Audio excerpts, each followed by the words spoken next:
2 साल के कार्यकाल को लेकर नेता प्रतिपक्ष जयराम ठाकुर द्वारा लगाए आरोपों पर CM media adviser Naresh Chauhan ने पलटवार किया और दबाव में बयानबाजी करने की बात कही। नरेश चौहान ने कहा कि कांग्रेस सरकार को विपक्ष के प्रमाण पत्र की जरूरत नहीं है।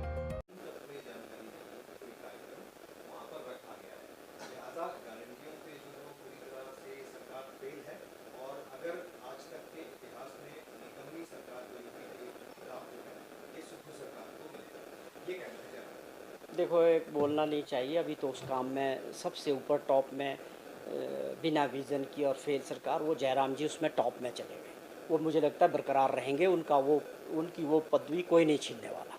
वो तो उनको जाती है, वो चली जाएगी, वो खुद भी जानते इस बात को। कि बाकी सवाल रहा ये कि आप बार बार लोगों को भ्रमित करने का काम करना चाहते हैं, पर जनता सब समझती है कि कौन सी चीज़ें ज़मीन पे उतर रही है और किन हालात में उतर रही है। आज हम सोलर प्रोडक्ट्स रिकॉर्ड टाइम में सोलर एनर्जी को पैदा कर रहे हैं, रिकॉर्ड टाइम में पैदा हो रहे हैं। अगले 8 महीनों में आप देखेंगे कितने और सोलर प्रोजेक्ट तैयार होंगे। आप तो जयराम जी इसलिए याद किए जाएंगे कि आपने प्रदेश के हित किस तरह से गिरवी रखे, आपने किस तरह से एग्रीमेंट्स किए पावर प्रोजेक्ट्स के एसजेवीएन के साथ। आपने जो हमारी पॉलिसी थी पावर की, उसके ऊपर पूरी तरह से उसके ऊपर काम ही नहीं किया, 14% पे ही दे दिए और वो प्रोजेक्ट भी उन्हीं को जाएंगे। आपने प्रदेश हित बेचे हैं और इन चीज़ों का जवाब आने वाले समय में एक एक चीज़ का हम जनता के सामने लेके जाएंगे। हम उसकी लड़ाई मुख्यमंत्री जी लड़ रहे हैं, प्रदेश हित की लड़ाई। आज 15 जनवरी तक का समय दिया है। देश के माननीय पावर मिनिस्टर शिमला आए थे, मनोहर लाल खट्टर जी, उनके सामने पूरी बातें हुई कि हमारा 12, 18, 30 का जो पैटर्न है, हम पावर प्रोजेक्ट उसमें कंटिन्यू करना चाहते हैं और 40 साल बाद वो प्रोजेक्ट सरकार के होने चाहिए। और उन्होंने इसका 15 जनवरी तक का समय लिया। नहीं तो हमारी सरकार ने और मुख्यमंत्री जी ने साफ कहा है कि हम इन प्रोजेक्ट्स को तीनों को टेक ओवर करेंगे प्रदेश हित में। तो जयराम जी का क्या कहना, माशाल्लाह, पूरी जो भी आगे आया बस साइन करते चलेगी। आपने जो प्रदेश हित को गिरवी रखा, क्या कारण थे वो तो अब आगे जाके पता लगेगा।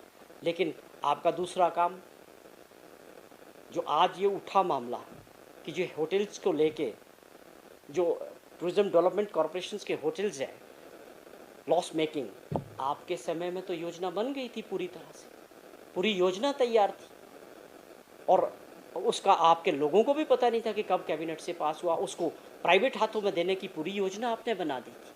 वो विधानसभा के पटल में जब सामने आई लोगों के सामने, उसका विरोध हुआ, तब जाके वो योजना रुकी। तो आपके बहुत सारे कारनामे हैं जिसके ऊपर हम आगे गौर करेंगे कि क्यों आपको लोगों ने रिपीट नहीं किया। वैसे भी लोकतंत्र की सुंदरता है जब आपको विपक्ष में बैठने का आदेश मिला है। मैं समझता हूँ हिमाचल प्रदेश का कल्चर ऐसा है कि हमें जिनको लोग चाहते हैं 5 साल तक काम करने दें, उसके बाद दोबारा से लोकतंत्र में जनता तय करेगी कि अगले सत्ता किसके हाथ में होगी।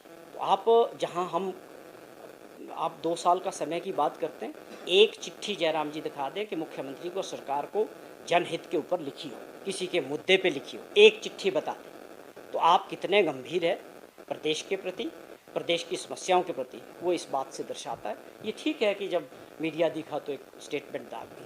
मेरा फिर भी आपसे आग्रह है कि आप विपक्ष की भूमिका सकारात्मक तौर पे निभाएं। शिमला से कैमरामैन युगमार्ग टीवी।